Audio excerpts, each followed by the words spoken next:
입술에 묻다 피기맘. 오늘은 2021 외대부고 입학전형에 대해서 알아보도록 하겠습니다. 올해 외대부고 입학전형은 한마디로 말씀드리자면 지난해와 비교해서 달라진 사항이 없습니다. 코로나19로 인해서 사회적 거리두기 단계에 따른 2단계 변경 사항을 사전에 발표한 다른 자소과는 달리 외대부고는 아직 결정사항을 발표하지 않고 입학 요강을 통해서 면접 일정이 연기되거나 취소될 수 있으며 취소 시 대체 방안은 경기교육청과 협의를 통해서 결정하여 추후 공지될 예정이라고만 밝혔습니다. 그러면 외대부고의 모집 정원과 선발 방법을 알아보도록 하겠습니다. 우선 모집 정원은 지난해와 동일하게 정원 내 350명을 모집하고 있습니다. 전국 단위로 245명, 지역 단위로 105명을 선발하고 있고 이 중에 정원의 약 20%가 사회통합 전형으로 선발을 하고 있습니다. 외대부고는 서울대 진학 실적은 매해 모든 고고 유형 안에서 탑3 안에 드는데요. 외대부고가 특별한 것은 진학 실적이 높은 하나고나 대원외고 민사고가 수시에 무게가 실린 실적인 반면에 외대부고의 실적은 수시와 정시에 고루 퍼져 있다는 거예요.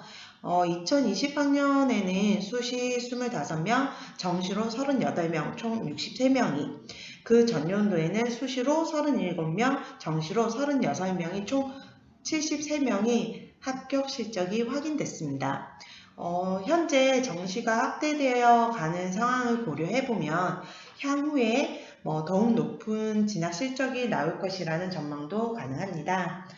이런 외대부고의 선발 방법은 어떻게 될까요? 선발 방법을 알아보도록 하겠습니다. 전형 방법은 1단계에서 교과 성적과 출결로 2배수를 선발을 하고요. 2단계에서 면접을 통해서 최종 합격자를 정하게 됩니다. 교과로 40점, 그리고 면접에서 60점을 합산하여 총 100점 만점으로 평가가 되고 있고요. 2단계 면접이 4대6으로 비중이 높은 것이 특징입니다.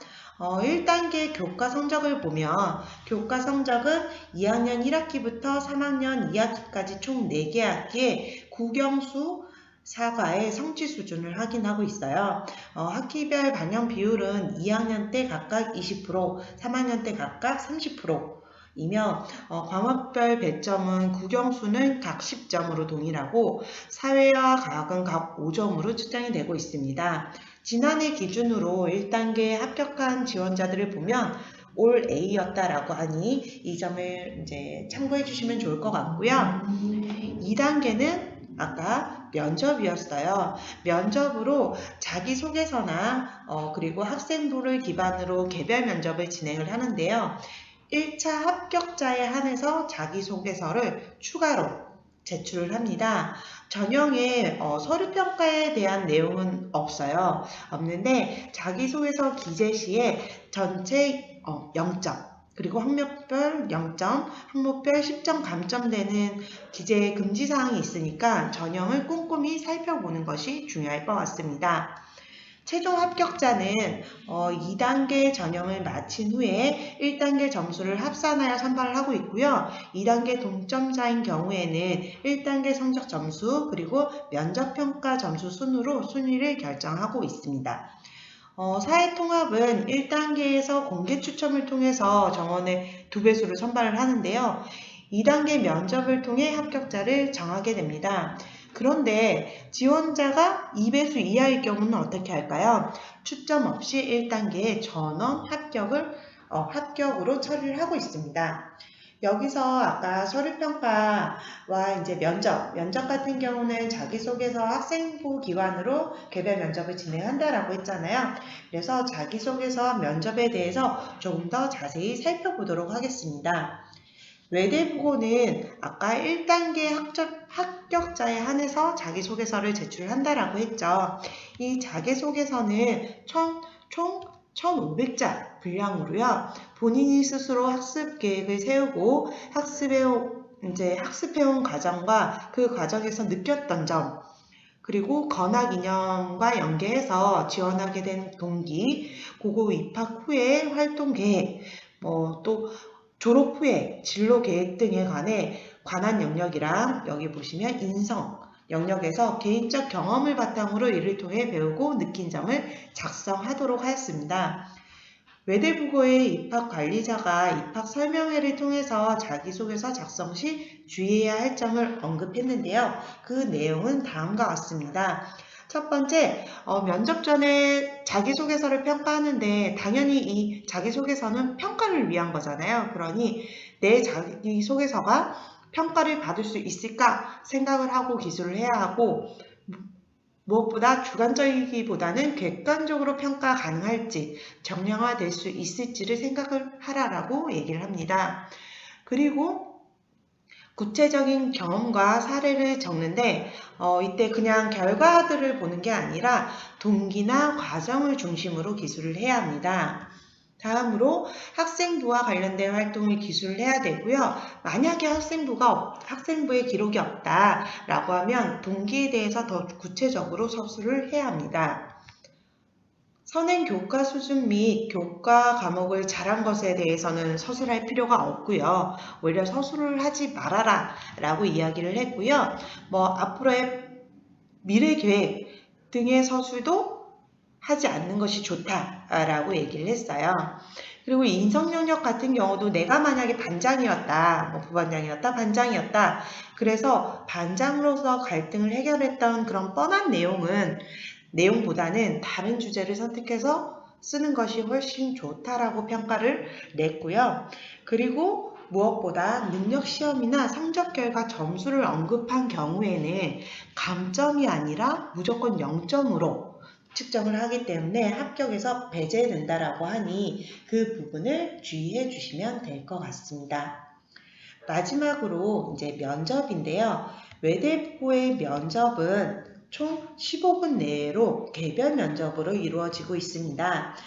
단편적인 교과 지식을 확인하는 수준이 아니라 지원자의 서류를 바탕으로 활동에 대한 진위 여부와 사고의 깊이 등에 대해 파악할 수 있는 난이도가 높은 문항으로 짜여 있다라고 해요.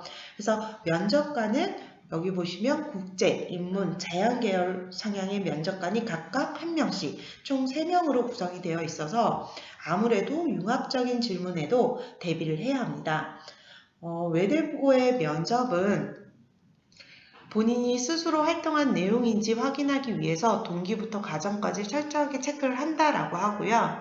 그리고 여러 가지 관점에서 살펴보고 고민을 하는지 철저하게 검증을 위한 질문을 한다라고 합니다.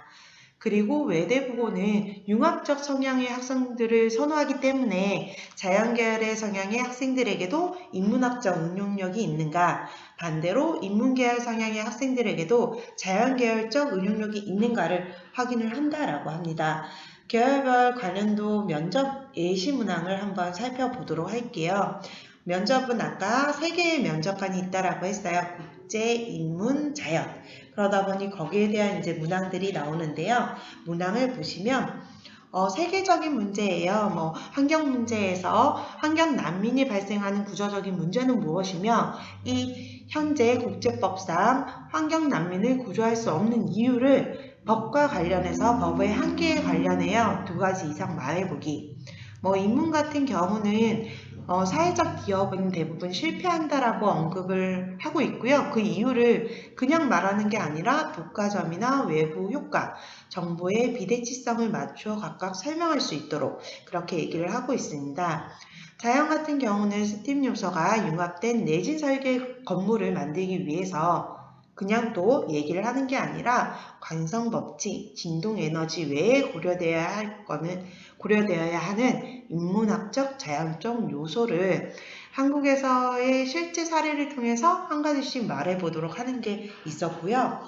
인문에 추가를 하자면 예를 들어 디즈니 여성상의 변천사를 얘기해보고 내가 만약 영화 감독이라면 앞으로 이 디즈니 영화에서의 어떠한 여성의 모습을 표현할지 그냥 또 설명을 하는 게 아니라 영화 기법을 한 가지 이상 이용해서 설명을 하는 등의 문제가 나왔습니다. 문제가 너무 어렵죠. 맞아요.